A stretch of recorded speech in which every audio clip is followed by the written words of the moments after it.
तर छगन भुजबळांना नाशिकमधून उमेदवारी निश्चित, सूत्रांची माहिती। नाशिकची जागा आपण लढली पाहिजे, कार्यकर्त्यांचं असं मत असल्याचं भुजबळांनी म्हटलंय।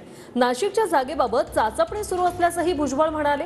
तुम्ही जागा लढा, आम्ही जिंकून आणू, कार्यकर्त्यांचं हे मत असल्याचं भुजबळांनी म्हटलंय।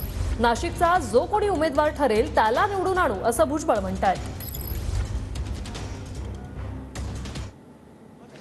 ही सीट आपण लढवली पाहिजे एवढं ठरलं। राष्ट्रवादी अजितदादा तिथे आम्हाला ती सीट लढायची, त्या संदर्भामध्ये निर्णय ते घेत आहेत। तर आपण लढायचं की आम्ही चाचपणी करतोय 2-3 दिवसापासून। आज सगळ्यांना म्हटलं बोलू आणि विचारा, सगळ्यांचं मत पडलं की लढा आणि आम्ही ती निवडून आणू असं म्हणतायत। राष्ट्रवादी काँग्रेसच्याच निशाणीवर, घड्याळ निशाणीवरच राष्ट्रवादी काँग्रेस पक्षाचे जे काही आम्ही नाशिकचे जो कोण उमेदवार ठरेल तो निवडणुकीला उभा राहणार।